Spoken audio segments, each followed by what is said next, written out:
Sir आपका mic बंद है।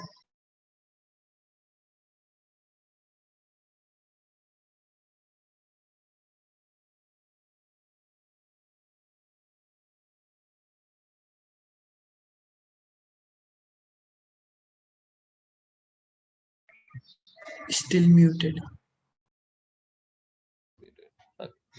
ठीक है, तो this is an array A. पहले क्या था, इंट ए होता था, ए में 5 वैल्यू होती थी और हम एक पॉइंटर क्रिएट करते थे एंड देन पी में ए का एड्रेस रखते थे। So this structure was like this, ठीक है। And then we have a p, p contains, p has its own address, it contains 1010. Good. Now if I have the different scenario, like instead of a, if I have a of 7, okay, and I have initialized a like, I have to do it in the same line, 5 6 7 9 9 3 2, and I create a pointer variable p, and p equal to this. So this is the same case, this is the same case। इसका picture यहाँ draw किया हुआ है, मैं बस pointer का picture draw करता हूँ। इस p, it had some address 4010 and it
oh I'm sorry।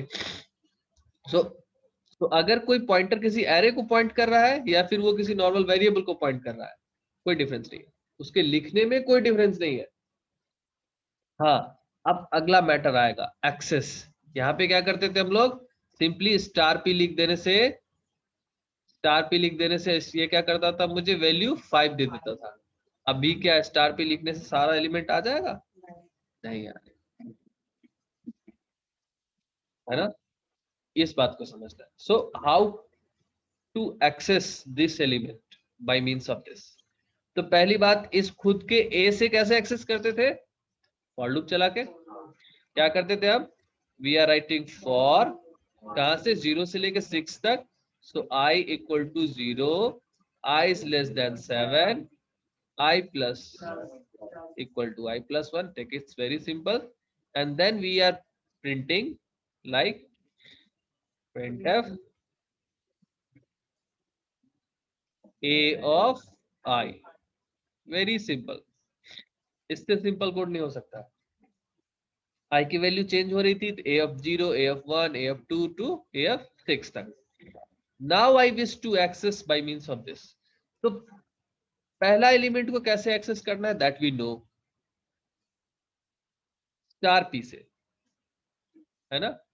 Star P अगर हम बोलते हैं तो क्या आता है, star of 1010। Star of 1010 is nothing 5, यानी पहले एलिमेंट को तो हम एक्सेस कर ही सकते हैं, आगे वाले एलिमेंट्स को कैसे एक्सेस करना है ये बस इंपॉर्टेंट है ना।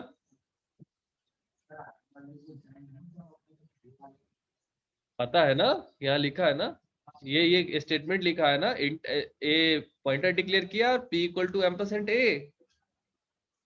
अगर हम एरे में लिखेंगे, अभी ये स्टेटमेंट करेक्ट नहीं है, ये गलत स्टेटमेंट है, मैं इसको ठीक करूंगा। अभी मैं फिर भी ये लिखा that to show the similarity, intuition वही है, लेकिन बस सिंटैक्स थोड़ा एरे के लिए चेंज हो जाएगा, जस्ट बिट ऑफ चेंज। कारण भी बताऊंगा, इसलिए मैं ये स्टोरी मेंटेन कर रहा हूं। पहले ये यहाँ का देख लेते हैं। किसी भी तरह अगर तुम्हें पॉइंटर में एरे का पहला एलिमेंट का एड्रेस मिल गया देन फाइन, है ना। या फिर इसको ऐसा लिख लो, ए ऑफ 0, अब कोई दिक्कत नहीं, अब ये सिंटैक्स भी सही, यानी 0th एलिमेंट का तुम्हें एड्रेस मिल गया। Getting my point, so it's cool. अभी दिक्कत ये है कि इन सारे एलिमेंट्स का एड्रेस कैसे मुझे मिलेगा, है ना। ध्यान से देखना, एक्चुअली क्या होता है, अगर तुम पॉइंटर में, पॉइंटर कंटेन्स एड्रेस, इंटीजर में अगर तुम एक जोड़ते हो तो क्या होता है, नेक्स्ट इंटीजर में देता है ये, नेक्स्ट इंटीजर, यानी कांस्टेंट में अगर हम +1 करते हैं तो वो नेक्स्ट कांस्टेंट देता है। इसी तरह अगर हम एड्रेस में 1 जोड़ेंगे तो हमें क्या देगा, नेक्स्ट एड्रेस देगा। क्लियर। अब ये डिपेंड करेगा कि ये किस टाइप के एड्रेस को पॉइंट कर रहा है। अगर इंटीजर को पॉइंट कर रहा होगा तो 4 का जंप होगा, कैरेक्टर को पॉइंट कर रहा है तो 1 का जंप, ठीक है। मेमोरी में उससे कोई दिक्कत नहीं, लेकिन ध्यान दो ना, कंपाइलर को तो ये भी पता है ना कि p किस टाइप का है। अभी p किस टाइप का है, इंटीजर टाइप का है। लेटर केस में क्या हो सकता है, कैर a7, ये भी केस हो सकता है। और int star p equal to ampersand a of 0। तो यहाँ पे जो p है, ये p कैसा है, कैरेक्टर p है, सॉरी सॉरी सॉरी, कैर पी है, यानी किसी न किसी कैरेक्टर को, वेरिएबल को पॉइंट कर रहा होगा, का एड्रेस रख रहा होगा। तो इसका जब p+1 करेंगे तो ये एक ही जंप करेगा, नेक्स्ट एड्रेस। इसको और से कोई मतलब नहीं है, ये समझता है कि नेक्स्ट एड्रेस क्या होगा। तो ये डिपेंड करता है कि p किसको पॉइंट कर रहा है। p अगर इंटीजर को पॉइंट कर रहा है तो 4 जंप करेगा, कैरेक्टर को पॉइंट करेगा तो 1 जंप करेगा। स्टेटमेंट यही रहा है, p+1, statement will not change. ये p+1 का सिग्निफिकेंस ऐसा नहीं है कि p में जो एड्रेस है 1010 1010 +1 यानी 1011, no, this is a literal meaning, ये मैथमेटिकल मीनिंग नहीं होगा यहाँ पे। यहाँ पे मतलब है कि p का अगला एड्रेस, अभी जिसको पॉइंट कर रहा है उसका next address, this is just address jump. Clear. इसलिए ये एरे कंफ्यूजिंग लगता है स्टार्टिंग में, यूज करोगे बहुत आसान है, ये बहुत सारे काम को आसान करते हैं। तो ये बातें अभी हमारी समझ में आ गई। तो now you can write for i equal to 0, i is less than 7, i equal to i+1। ठीक है, मैं क्या करना है, अभी p जिसको रखा है पहले तो उसकी वैल्यू को प्रिंट करना है। पहले एलिमेंट को तो पॉइंट कर रहा है ना p, बता रहा हूं। तो दिस इज, कोई दिक्कत। अभी क्या करेगा, पहले इटरेशन में जब i की वैल्यू 0 होगी तो क्या करेगा, स्टार p 5 प्रिंट करेगा। अब मैं क्या कर सकता हूं, नीचे p इक्वल टू p+1 हो गया। तो ये क्या इसका कंटेंट क्या बदल गया?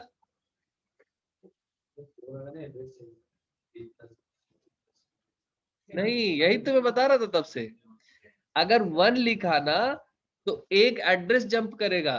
क्यों? क्योंकि पी को पता है कि मैं किस टाइप का हूँ, इंटीजर का हूँ, यानी मैंने किसी इंटीजर को पॉइंट कर के रखा है। तो अगर मुझ में कोई प्लस करेगा तो मुझे 4 जंप करना है। और अगर पी कैरेक्टर टाइप का होगा तब अगर p+1 करेंगे तो वो 1 जंप होगा। वो देखेगा कि मैं किस टाइप का हूँ। मैं अगर इंटीजर टाइप का हूँ तो 4 जंप करना है, कैरेक्टर टाइप का हूँ तो 1 जंप करना है। क्लियर? हाँ, ये बातें मैं ही बोल रही। तो p+1 अगर होगा तो इसमें 4 जंप होगा, यानी next integer. So next integer is 1014। ये अपडेट हो गया, p अपडेट हो गया ना। अब नाउ i की वैल्यू 2 पे जाएगी और फिर से star of p, star of 1014 is 6 and that's it. ऐसे चलता रहेगा, एक ही फॉर लूप लगा। ऊपर तो दूसरे चीज के लिए ध्यान नहीं दे रहा तू। समझ में आएगी मेरी बात? देखो, मैंने सारे पुराने कॉन्सेप्ट यूज किए। फॉर लूप कुछ भी नया नहीं था, स्टार पी कुछ भी नया नहीं था, बस ये जंप वाली नई बात बताई और कुछ भी नया नहीं बताया मैंने, है ना। जंप वाली बात सबको समझ में आ गई। ये किस बात पे डिपेंड करेगा? खुद पी किस टाइप का है। अगर पी इंटीजर टाइप का है तो 4 जंप, कैरेक्टर टाइप का है तो 1 जंप बस। और अभी तो इंट कैर फ्लोट ही पढ़ रहे हैं ना। जब आगे जाओगे दूसरे प्रोग्रामिंग लैंग्वेजेस में या फिर सी में ही, अगर जब तुम अपना डेटा टाइप डिक्लेयर करोगे तब जिस जिस टाइप का भी पी होगा उतना जंप करेगा। सिंपल यही फैक्टर है और कोई nothing else. You want to write this?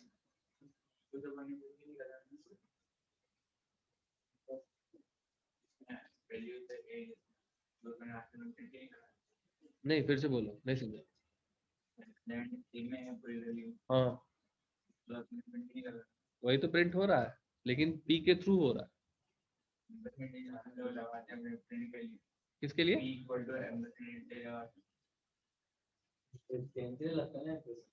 Scan के लगता है। आप पूछो पूछो। पॉइंटर को नहीं प्रिंट कर रहे हैं, पॉइंटर का यूज कर रहे हैं हम ए की वैल्यू को प्रिंट करने के लिए। हम ठीक, I can understand. It is good that you are asking questions. A है ना, the moment P is started pointing A, मतलब P के पास क्या है, एक एड्रेस है। अब P भी A को एक्सेस कर सकता है। तो A के सारे एलिमेंट को P से कैसे प्रिंट करेंगे ये सिखा रहा। तो ये वाला फॉर लूप तो सिंपल है कि A को A से प्रिंट कर दिया।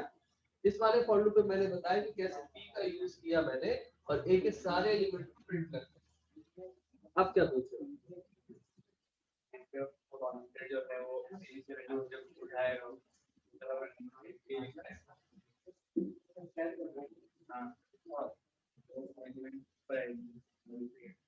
स्कैन करता ना, स्कैन करना समझ पाए। वो तो जैसा एरे चलता है तो एरे को स्कैन करना हम लोग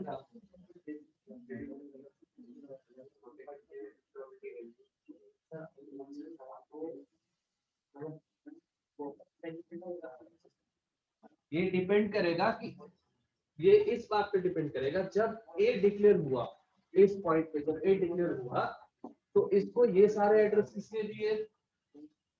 कंपाइलर ने दिए, है ना। तो इसी पॉइंट पे उसे सारा एड्रेस मिल जाएगा ए के पास। समझ गए मेरी बात? अब जनरली ये सारे एड्रेस याद रखना, एरे जब डिक्लेयर होता है तो सारे कॉन्जिक्यूटिव एड्रेस होते हैं। कॉन्जिक्यूटिव एड्रेस मतलब लगातार, तो इसलिए सब कर करने से clear. Anything else? Good. Those who are online, if you have any query, you can ask.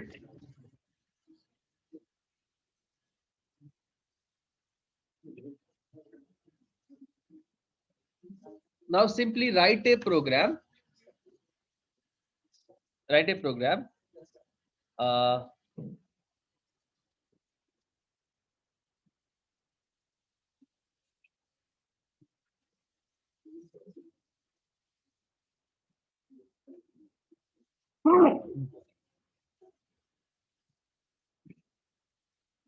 Excuse me.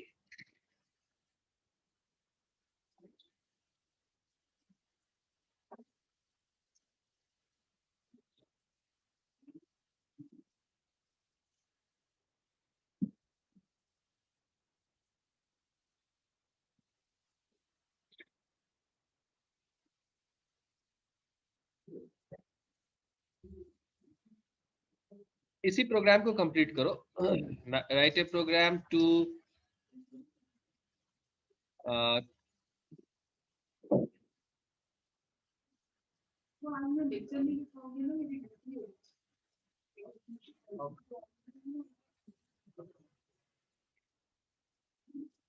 to take input in array and print its value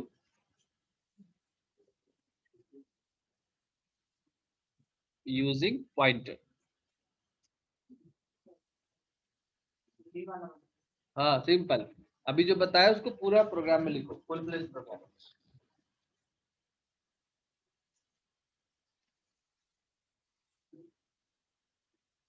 कुछ भी array कुछ दे रहा है और कुछ करना है.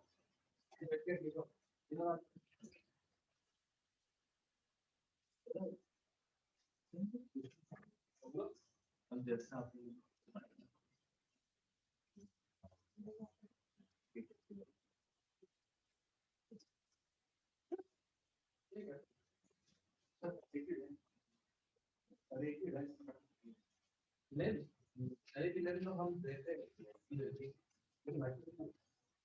हम खुद देते हैं, इसीलिए सही है. इसलिए हम लोग पहले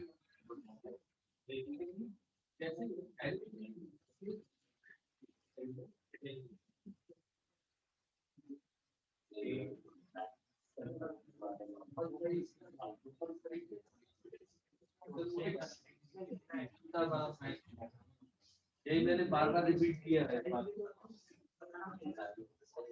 साइज के लिए बैकवर्ड यूज करो.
लूप लगा के लो ना.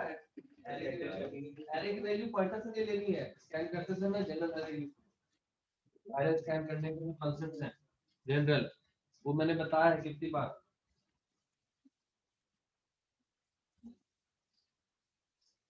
कॉलम लगाएंगे, स्कैन कर लो.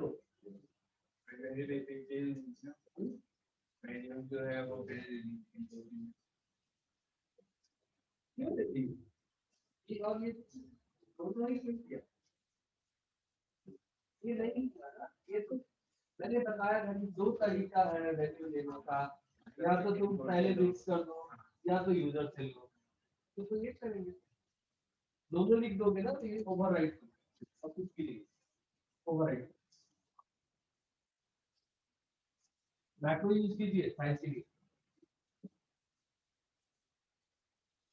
क्या हुआ लिखिए.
Those who are online, just write your program and share me in the group.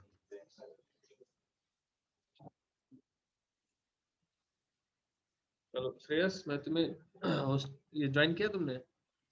Join करो, मैं तुम्हारा कोड शेयर कर देता हूँ।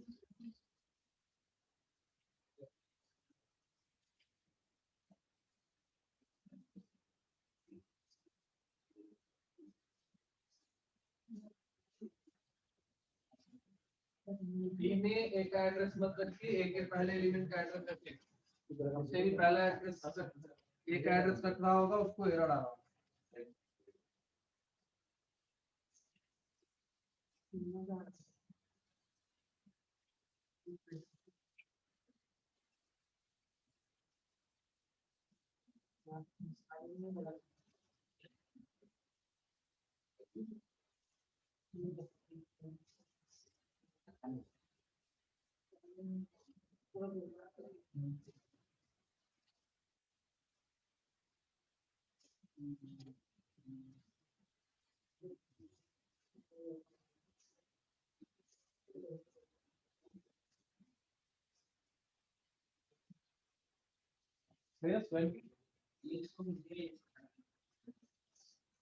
कृष्णा ने किया है?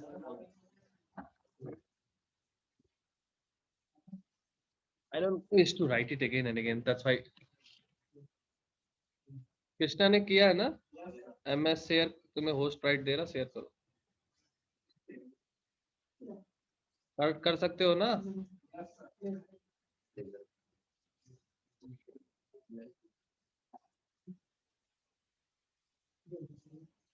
Now share.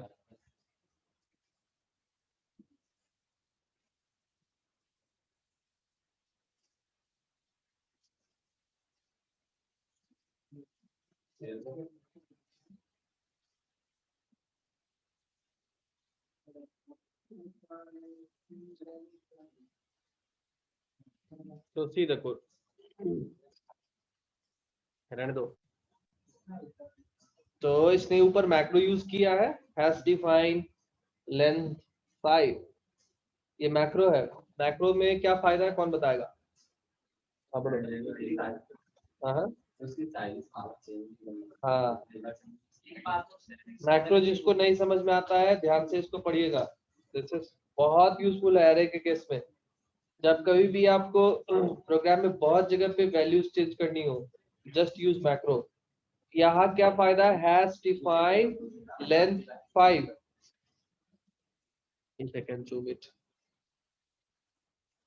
ओके, सो ये वाला जो केस है, ये hash define length 5, this is nothing but the macro. इसलिए कुछ भी नहीं किया, इसलिए बस एक फॉर लूप चलाया और एरे की वैल्यूज को स्कैन किया, एंड देन दूसरा फॉर लूप चलाया और पॉइंटर के थ्रू एरे की वैल्यूज को प्रिंट किया। मीनवाइल इसने पॉइंटर में एरे के पहले एलिमेंट का एड्रेस को रख दिया, खत्म। कुछ भी नया नहीं है, बहुत सिंपल प्रोग्राम था। एक इंटरेस्टिंग फैक्ट बस अब मैं बता रहा हूँ। कृष्णा शेयरिंग बंद करो, मुझे होस्ट बनाओ।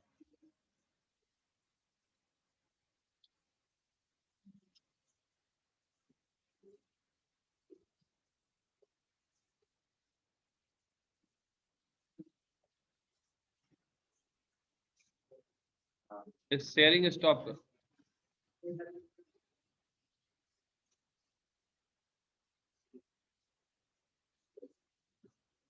नाउ वन इंटरेस्टिंग पार्ट, बहुत इंटरेस्टिंग है ये। सी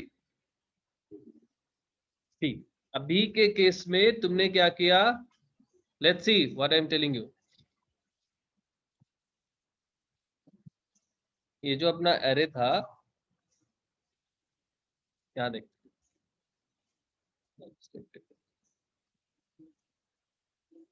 ठीक है ना। तो दिस वाज आवर एरे। अब ये पॉइंटर पी के थ्रू हम एक्सेस कर रहे थे, लेकिन जब हम पॉइंटर में एड्रेस रखना था, at that moment we were using the 0th element. What if I wish to write p equal to ampersand a, या फिर इस केस में यहाँ पे मैं यहाँ लिखता हूं फिर से, let me right it again.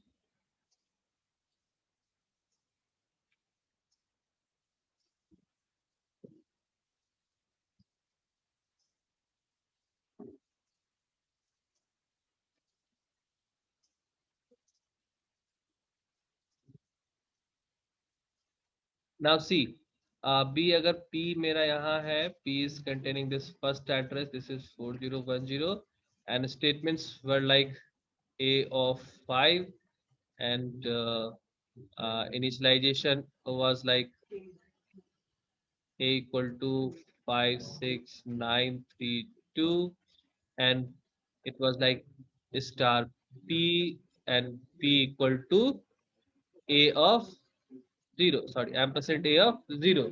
सो इस केस में हमारे पास ये सारी वैल्यूज थी। अभी this was standard. What if I wish to write int star p and p equal to what? See अगर मैं, can anybody tell me what if I wish to print these statements? a of 0, ampersand a of 0, p ampersand p, and a ampersand a। बताओ, बहुत simple है। पहली बात, a of 0 मतलब a of 0 में क्या है, 5। 1010 address of a of 0, a of 0 का एड्रेस क्या है, 1010। p is p 1010, ठीक है। p का एड्रेस 4010। a a a तो ये पूरे एरे का नेम है ना। Now a is not a variable। Now remember this statement, array name, ये सबसे ज्यादा पूछते एग्जाम में। Array name is constant pointer to its first element. ये एरे का जो नेम होता है, इसका मतलब ये है कि कॉन्स्टेंटली, मतलब कॉन्स्टेंटली ये अपने पहले एलिमेंट को पॉइंट करता रहता है। Meaning array name is also a pointer, this name is also a pointer. By default the name of array, I am not saying a of 0 and a of 1, a of 0 एक normal variable है, लेकिन array का जो भी name होगा वो क्या है, एक पॉइंटर है। तो एरे का नेम अगर पॉइंटर है तो वो क्या रखेगा, एड्रेस रखेगा। किसका एड्रेस रखेगा, फर्स्ट एलिमेंट का एड्रेस रखेगा। Meaning this is 10